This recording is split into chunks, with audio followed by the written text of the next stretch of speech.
Next अब मैं देखता हूँ आपको, जैसे कि आपको एक सर्कल दिया हुआ है, ठीक है। इस पॉइंट से इस पॉइंट को यदि मिला देता हूँ तो ये आपकी क्या हो जाती है, रेडियस हो जाती है। यदि मैं इसी को ही 180 डिग्री पे पीछे एक्सटेंड कर देता हूँ ये, तो ये भी रेडियस है, तो radius plus radius equal to ये बन जाता है हमारा डायमीटर, ठीक है। अब ये डायमीटर रेडियस प्लस रेडियस से नहीं बनता है, एक्चुअली होता है क्या है, ये इस सर्कल के अंदर बनने वाली सबसे बड़ी कॉर्ड है। कॉर्ड का मतलब होता है आप इसके अंदर बहुत सारी लाइन जो भी खींचना है चाहे खींच लीजिए, ठीक है। आप ये खींच लिया, यदि मैं इसकी लेंथ देखूँ और इसकी लेंथ देखूँ तो इसकी लेंथ आपको बड़ी दिखाई देगी, आपको एक और खींच लीजिए जैसे ही मर्जी हो, ऐसे खींचा, ठीक है। अभी भी इसकी लेंथ और इसकी लेंथ से कंपेयर करेंगे तो ये लेंथ अभी भी बड़ी होगी। सबसे बड़ी लेंथ की कॉर्ड वो ही मिलेगी जो कि इसके ऑरिजिन से पास होगी। अब ये भी ऑरिजिन से पास हो रही है, ये भी ऑरिजिन से पास हो रही है, तो आपको साफ दिख रहा है ये भी रेडियस प्लस रेडियस है।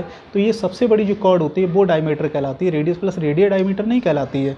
एक्चुअली वो कैलकुलेट कर लेते हैं उसके बेस पे, तो इसलिए आपको लगता है डायमीटर इक्वल टू 2r होता है, ठीक है। तो ये इंपॉर्टेंट पॉइंट है। तो डायमीटर जो होता है, तो ये चीज़ ध्यान रखिएगा, diameter of circle equal to ये होता है मैक्सिमम लेंथ,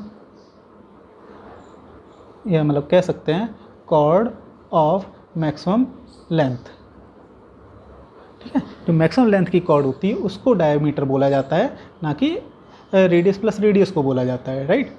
तो अब एक चीज़ ध्यान रखिएगा कि जैसे कि मैं सपोज और थोड़ा सा कॉन्सेप्ट समझाता हूँ। जैसे ये आपका सर्किल है, आपने क्या किया कि ये आपने एक डायमीटर खींचा हुआ है, ठीक है। तो आप उसके पैरेलल जितनी भी लाइन खींचते जाइए, इधर खींच लिया, बहुत सारे इधर खींच लिया, ऐसे ही मैं इधर भी बहुत सारी पैरेलल लाइंस खींच लेता हूँ उसी डायमीटर के पैरेलल, क्योंकि डायमीटर भी एक लाइन है, उसकी भी कोई ना कोई इक्वेशन होगी, राइट। तो ये बहुत सारी कॉर्ड्स खींच गई हैं, लेकिन वो सारी किसके पैरेलल हैं, डायमीटर के। तो यदि मैं सबका मिडिल पॉइंट मिला दूँ, तो मिडिल पॉइंट यदि मिलाऊंगा तो ऐसे करके मिडिल पॉइंट बनेगा, ठीक है। तो जो मिडिल पॉइंट सबके मिलाकर एक लाइन बन गया, वो लाइन इन सबके क्या होगी, परपेंडिकुलर ही होगी, राइट। तो ये कहीं ना कहीं यूज आ जाता है, इसलिए मैं बता रहा हूँ। तो इनके जो मिडिल पॉइंट्स को यदि मिलाकर मैंने एक लाइन ड्रॉ की है, तो जितने भी ये पैरेलल लाइंस थी तो सबके वो क्या हो जाएंगी, परपेंडिकुलर होंगी, राइट। तो मैं जब परपेंडिकुलर ये बहुत सारे परपेंडिकुलर सबसे परपेंडिकुलर होंगी, और ये मिडिल पॉइंट्स हैं, राइट। तो अब मैं और बात करने जा रहा हूँ, यदि इक्वेशन फाइंड आउट करना, जैसे आपको एक सर्किल दिया हुआ है और उस डायमीटर के आपको एंड पॉइंट दे रखे हैं, ये P और Q, इसका सपोज कोऑर्डिनेट x1, y1 है, इसका कोऑर्डिनेट x2, y2 है। तो आप इक्वेशन ऑफ सर्कल कैसे लिखेंगे, ठीक है। तो इससे बेसिक कॉन्सेप्ट क्या होता है वो हम अभी डिस्कस कर ले रहे हैं। क्या होता है कि जैसे ये जो डायमीटर होती है, और आप इस सर्किल पर कहीं भी कोई भी एक कोऑर्डिनेट ले लीजिए, चाहे यहाँ पे ले लें, तो इस पॉइंट को मैं इस पॉइंट से मिला दूँ और इस पॉइंट को मैं इस वाले पॉइंट से मिला दूँ, तो ये 90 डिग्री बनाएगा। ऐसे आप सर्किल पे कोई भी पॉइंट ले लीजिए और इसको जब इससे मिलाएंगे तो हमेशा ही 90 डिग्री बनाता है। 90 डिग्री का मतलब हो गया, इसकी स्लोप सपोज m1 है, इसकी सपोज m2 है, तो आप जानते होंगे कि यदि परपेंडिकुलर होता है तो m1 और m2 इक्वल टू क्या होता है, -1 होता है। उसी कॉन्सेप्ट से अभी मैं इक्वेशन निकाल लूँगा, ठीक है। तो अब जो सर्किल की इक्वेशन जब निकाल लें तो ये जनरल पॉइंट x, y माना जाएगा, ठीक है। तो यदि इसकी मैं m1 निकालूँ तो m1 कितना आ जाएगा, y माइनस का y1 divided by x minus x1। m2 कैसे निकलेगा, y minus y2 divided by x minus x2 equal to कितना आना चाहिए, -1, ठीक है। तो अब मैं इसको सिंप्लीफाई कर लेता हूँ, तो साफ साफ समझ में आ जाएगा, y minus y1 y minus y2 equal to x minus x1 and x minus x2। ये माइनस का गुणा था तो यहाँ पर माइनस कर देंगे। जब इसको मैं इधर ले आऊँगा तो इसको सही से लिख लो, x minus x1 x minus x2, क्योंकि इधर आ गया प्लस में आ गया, तो ये ऑलरेडी प्लस में था। ये y minus y1 y minus y2 equal to, अब तो कुछ बचा नहीं, equal to 0।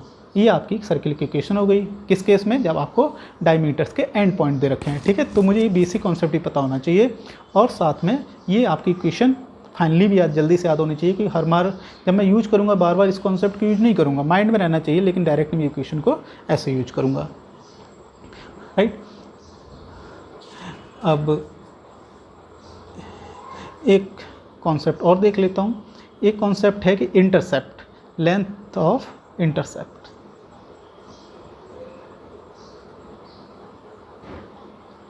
Intercepts on the axes, मतलब एक्स एक्सिस और बाई एक्सिस पे जो इंटरसेप्ट काटते हैं तो उसकी लेंथ वगैरह फाइंड आउट कैसे करते हैं। जैसे मैंने कोई सर्किल बनाया हुआ है, सपोज ऐसे करके एक सर्किल निकल गया, तो ये यहाँ से जैसे सपोज ये P पॉइंट है, ये Q पॉइंट है, तो जो PQ है, जो PQ है वो कहलाएगा एक्स इंटरसेप्ट। और यहाँ पे सपोज मैं R ले लेता हूँ, तो यहाँ पे जो PR होगा वो कहलाएगा बाई इंटरसेप्ट, ठीक है, सॉरी PR नहीं, यहाँ पर ये एक अलग सपोज यहाँ पर M ले लेता हूँ और यहाँ पर N ले लेता हूँ, तो यहाँ पे जो MN होगा, मतलब N से लेकर M की जो डिस्टेंस होगी वो आपकी कहलाएगी बाई इंटरसेप्ट, ठीक है। कभी कभी गलती हो जाती है, मैं भी एक टीचर ही हूँ, नॉर्मल हूँ। तो अब इसकी लेंथ कैसे निकालनी है, तो आपको एक जनरल इक्वेशन दे रखी होती है। क्या दे रखी होती है?